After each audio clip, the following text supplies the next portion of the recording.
It's a place to work, a place to talk, maybe tell a story or two. It's a place to tinker with belief and ask what's good and true. There are things to keep and things to toss or see them differently. You'll find us in the Soul's Garage. Come share a laugh or three. The Soul's Garage, the Soul's Garage. Whatever your model of faith, let's question, ponder, wonder why on any path you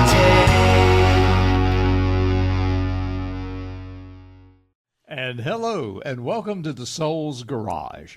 I'm David Ezekiel. And I'm Paris Donahue, and we've opened the garage door to hang out with you and tinker with this vehicle called faith in order to keep it running smoothly in all of our lives. And in the garage today, we want to continue the discussion we started last time about what it means to lose faith or lose a sense of the spiritual, or maybe even to give up on. Yeah, or abandon or walk away from. Now, not to belabor the points that were in the previous episode. Are you in labor? Good Lord, I hope not. Well, if you are, we could make $1 million. That's right. That's right. I'll sell the film rights. Not to belabor the points of the previous episode. Well, we preachers sometimes belabor points in our sermons that people... Oh, maybe you do. Oh, okay. I'm retired. I don't have to belabor anything anymore. Anyway, in the last episode, we said that losing faith means that one had faith to begin with, and that perhaps a better way to say it would be that a person renounces faith or walks away from faith, the faith that they had for a variety of reasons. They could do that. And if you missed the previous episode, you might want to go and listen to that one before you delve into this one. And I'll just tell you, in my never-to-be humble opinion, it was a great episode. Yeah, and we've so creatively called it Losing My Religion Part 1. So it should be pretty easy to find. Yeah. So we encourage you to go and listen to that first. So let's pick up where we left off before with a couple of more reasons why someone might lose their religion. One is a disappointment or a loss which can't seem to be squared with a faith perspective. You know, every person, everyone experiences suffering in life. And most religions put a frame around life that attempts to explain it, or at least offer comfort in the midst of your suffering. But there are times when the answers that are given are woefully inadequate, or let's face it, sometimes downright non-existent.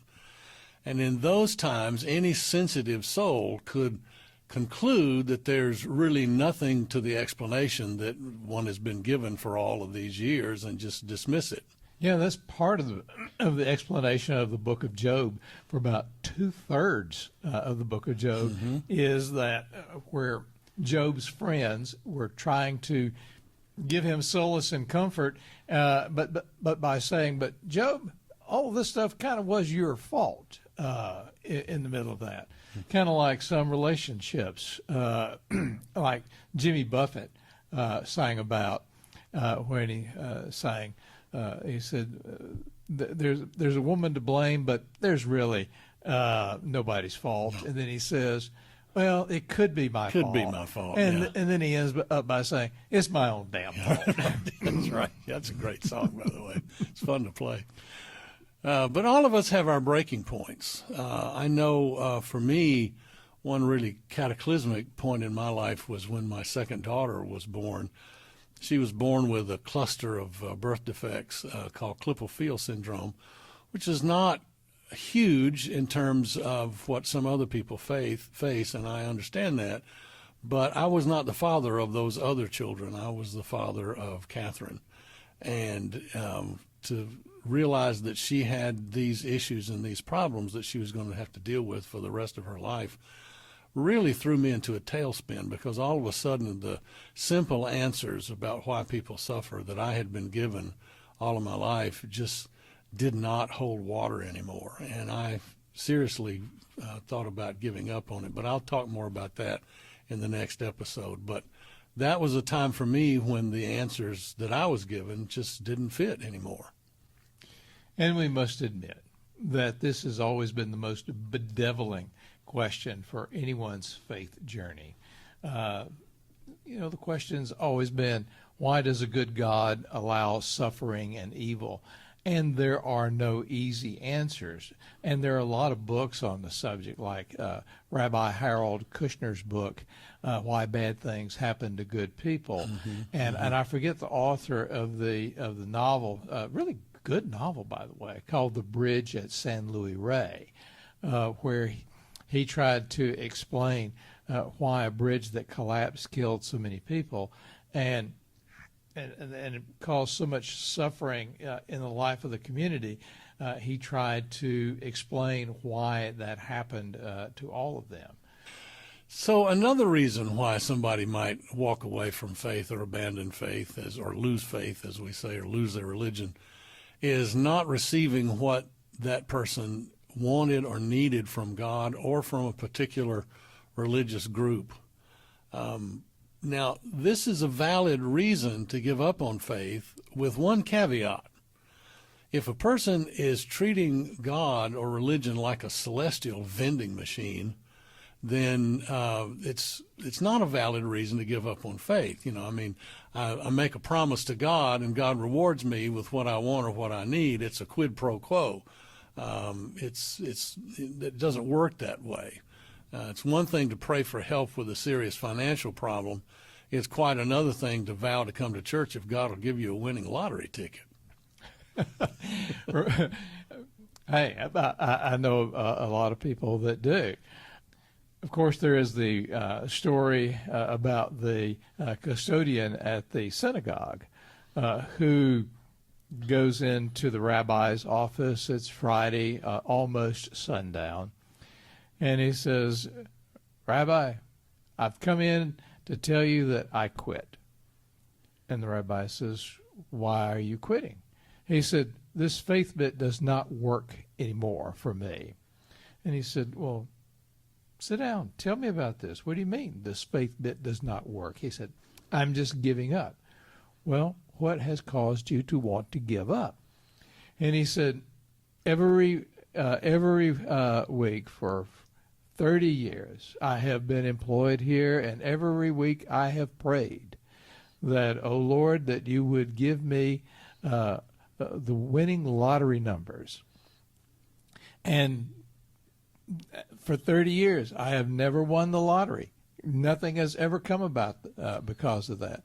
So I need to give up on this. And the rabbi says, "Well, tell you what, let us go into our holy place, into our temple, and let us kneel down and pray." And the custodian says, "Well, I don't know that that's going to be good." And the rabbi says, "Well, let me find out how you were praying. Maybe I can help you." So they go in and they kneel down and they pray. And the custodian starts off by saying, he says, "Oh Lord, you know that for the last 30 years I have come to ask of you to give me the winning lottery numbers. And Lord, you have failed me. I do not understand this, and so I therefore am giving up on you." And of which, in a few moments later, there came a little voice from heaven that said, "Moshe, Moshe, do me a favor. Go buy a ticket."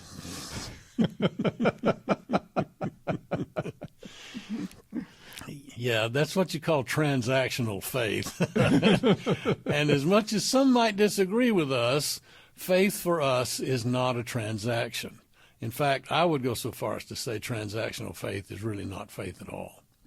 However, there is a valid reason to give up on faith if a person sincerely turns to religion for help with a serious issue and yet comes away empty. And human experience is awash in such stories. And I'll even tell you that it even happened to me.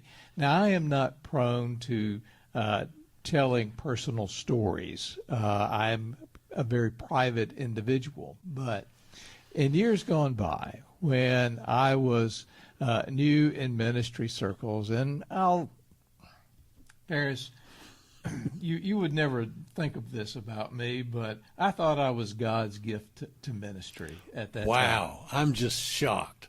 Knowing you so well, you're such a humble soul. I would have never dreamed that you had ever once thought about that. Oh, please. Every pastor I know has done that, made that mistake. But there were a lot of circumstances that were occurring years ago, and it was very troubling to me that things were not working out the way that they should, that I thought that they should. From my own personal point of view, and also the world of ministry was beginning to shift. It was changing.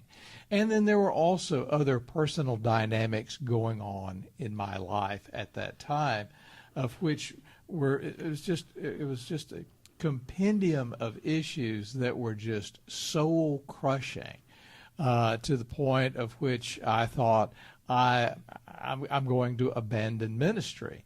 And so then one of my friends calls me out of the blue, and I'm just so glad that he called, and that we were on the telephone together, and I was telling him about all of these things that were going on, and also a couple of the soul crushing things that were occurring to me personally at that time, that were wreaking emotional and even physical havoc in my life. And then all of a sudden he says, "Oh, that's so terrible. Well, gotta go. Talk to you later. Bye." And all of a sudden he just hung up on me. And I thought, you have got to be kidding me. I mean, we were really close friends, or at least I thought we were. Yeah. But everything came crashing down on me, crushing me, and everywhere I turned, there was no one who was willing to offer me a shoulder to lean on, and a couple of people even said, "Oh, Ezekiel, you've got it all figured out. Don't worry about it." And I'm thinking, really? That's easy for you to say. Yeah. And I was about that close to giving up on faith. And honestly, I think I might have, except of the oddity of oddities, my faith did not give up on me. Now, we'll unpack that later on. Mm-hmm. But it was just at that moment, my world was spinning out of control, and I could not handle it and deal with it. And I was ready to walk away and go do something else. Maybe, well, never mind. I won't insult insurance salesmen. I knew that's where you were going. Mind you, have you ever thought about a good insurance policy? But yeah, or maybe even go to work in the funeral home. Yeah. Well, there's a natural connection there. Yeah. One of my favorite authors is Pat Conroy. He has such a way with words and, encapsulating human experience. And I remember, I think it was in the book Prince of Tides, he described going into a funeral home, and he said it smelled of cut flowers and unanswered prayer. Oh, wow. And that's one of those moments you have to just stop and think about the words, because that just encapsulates what we're talking about. Everybody's had those moments, particularly, when you've lost somebody important, where the flowers, it smelled like cut flowers and unanswered prayer. That's good. I'll look that up. That's a great quote. It is a great quote. You can use that. It's not original with me, and I'm sure you will.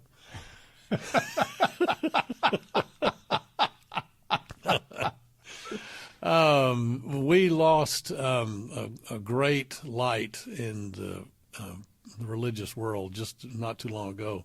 Tony Campolo, I've followed his work and ministry for many years. He just passed away just a few months ago. And he tells the story about years ago when he was the pastor of a church before he became a sociology professor, of a man who had lost his son. A young son, had gotten really sick, and the church prayed and prayed and prayed that he'd be healed, and they had prayer vigils and all this kind of stuff. But in the end, the child died, and the man stopped coming to church, and Campolo went to see him, and he said, "Look, you can't stop believing in God just because your prayers were unanswered." And the man looked at him and he said, "You don't understand, preacher. I haven't stopped believing in God. I hate him." And that just threw me for a loop when I heard that story. It's not that you don't believe there's a God there, but it just sometimes you feel like you're let down. You didn't get what you need, and I know there are lots of people that feel that way. Wow. Yeah, that's powerful, ain't it? That's a powerful story. Yeah, that really is. But, when you talk about unanswered prayer, all of us have had those unanswered prayers. I mean, even in our faith tradition, we follow the teachings of Jesus. And one of the things that we tell is every Easter season especially, is that on the night before his death, Jesus sincerely prayed and prayed hard that he be spared the pain of the crucifixion. And Dr. Luke writes that he prayed so hard that he literally sweat drops of blood. And and if you could think of anybody to make sure that they had prayers that were answered, it would be him. Yeah. But in the end result, even the answer for him was still no. Mm-hmm. Yeah. Of course, the church has always said that God was able to fashion something wonderful for the world from that undesired outcome, and that's true in a theological sense, but I dare say it's scant comfort to somebody when you're in the midst of a loss or when life is crashing down around you. Philip Yancey wrote a book some years ago that to me captured the dilemma, particularly because he titled it, "Where is God When It Hurts?" And I dare say some people would say God is AWOL when it hurts. And just in case you don't know what AWOL means, it's AWOL, military term meaning absent without leave. Yeah. But so there are any number of good reasons why someone would choose to renounce faith, and we have no desire to judge or condemn anyone who comes to that choice. I mean, we're going to save our judgments and condemnations for other people, especially some politicians. Right, yeah. But really, do you want to name? No, we're not going to do that. But really, so we know some really great individuals, some of the finest people in the world, in our estimation, who have decided to let go of faith. And here's something you might not expect to hear from a couple of pastors. Maybe losing one's religion isn't necessarily a bad thing. Now, that's probably not going to endear us to some people who call themselves people of faith. It sounds like a radical notion to say that.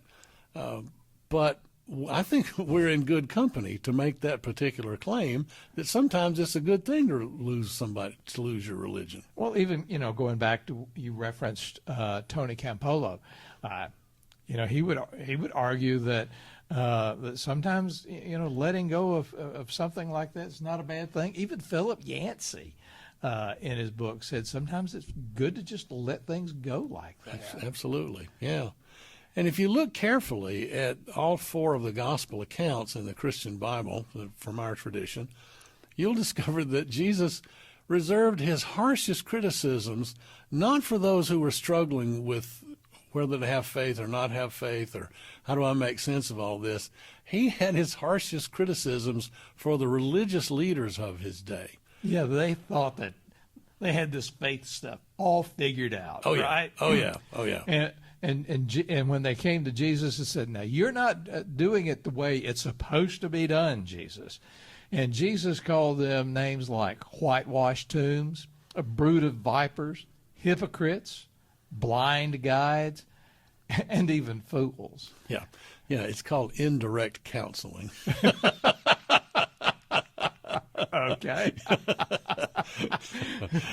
I I mean, just he thought did- we'd call it naming it, telling it like it That's is. right, but, yeah. All right, if that's Kicking you know what and taking names. that's right. Sometimes it's not even worth taking down names. No, it's but really I'm, not. I'm It's sorry. really I, not, I, yeah. I don't mean to get you off the point. I'm way ahead of you. But obviously, Jesus thought it would be a good idea for those folks to lose their religion for any number of good reasons as well. Right.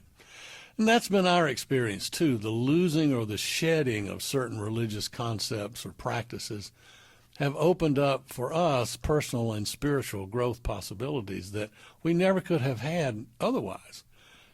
But now, by the same token, we need to acknowledge that this is a painful process. And I can vouch for that. That really was painful for me to get a new perspective. Yeah, yeah. And to realize, as I said, and I'll just reiterate it, my faith was holding on to me when I was willing to let go. And it was painful. Yeah, yeah, it was for me too. And I think it is for anybody that sincerely wants is committed to making this journey of losing religion. It's hard to let that stuff go. I mean, there's a great line from Linus in the Peanuts comic strip where he's talking about the great pumpkin, I think, and he said, "There's nothing worse than the loss of a cherished preconceived notion." And boy, was he right. you know. That it does hurt. Yeah, I mean, yeah. and there's there are innumerable ways of which that occurs. Sometimes when you as you grow up, you realize your dad can't fix everything. That's just one of those. Yeah, yeah. But to illustrate that point about growing, and sometimes it's painful, but also sometimes the outcome can be kind of wonderful. There's a great story told by the writer Nikos Kazantzakis in his book Report to Greco, and it's somewhat semi-autobiographical. And he tells in the story one day that he goes up up the mountain to the monastery, and he encounters the great old monk Father Macarius. And so Nikos, when he does that, says to Father Macarius, "Father, do you still wrestle with the devil?" And Father Macarius said, "No. I used to wrestle with the devil all the time, but now I have grown old and tired, and the devil has grown old and tired along with me. So I leave him alone, and he leaves me alone." And then Nikos asked, "Then life is easy now, right?" And Father Macarius responded, "Oh, no. Life is much harder now, for now I wrestle with God." And Nikos exclaimed, "You wrestle with God, and you hope to win?" "Oh, no," said Father Macarius. "I wrestle with God and hope to lose." Yeah. Yeah, that story really has a lot of meaning for the two of us. And so we're just going to leave that right there where it is for now, because the truth behind that story is where we want to go in the third and final episode of this series that we're calling Losing My Religion. It's just so poignant and so deep, and there's so much to unpack there. So your homework assignment until next time is for you to think about that story and ask yourself what it means to you, whether you're struggling with faith or whether you've given up on it altogether or whatever. And if you would like, drop us a note and tell us. We've had some great comments from our listeners that have been some wow moments for us to listen to their stories, read their stories. They've just been great, and like we said, we want to hear from you, because we're sure you have some light also to shed on this crucial topic. So send us a message on Facebook, Instagram, or drop us an email at thesoulsgarage.com. Actually, it's thesoulsgarage@gmail.com. Yeah. I knew that. Well, so did I. Well, maybe my judgment was clouded by the fact that I have hunger pangs right now, and I hear Mama calling and saying, Well, that's why you got the hunger pangs, because she's got fried chicken and biscuits and all other signs of the kingdom of God. So she's calling, so it's time for us to head back into the house for supper. And so it's time to close the garage door and head inside. So until next time, I'm Paris Donahue. And I'm David Ezekiel. And we'll see you soon again here at the Soul's Garage. The Soul's Garage was written and recorded by David Ezekiel and Paris Donahue. And our theme song was written by Adam and Brady Beard and Paris Donahue. And it was performed and recorded by Adam and Brady Beard. And didn't they do a nice job? They did a fabulous job. Our podcast cover art was designed by Nancy Arndt, and our hospitality and refreshment coordinator was Anita Genentonic. Yes, we do. We would love for you to follow us and send us your comments on Facebook or Instagram, or you can just email us at thesoulsgarage@gmail.com. Did we get it right this time? We got it right this time. We sure did. And we would really appreciate it if you would click that subscribe button on whatever platform you're using to listen to us, because both of us are rather insecure and we need the affirmation. Yeah. And don't forget, The Soul's Garage is a production of Two Old Geezers Studio.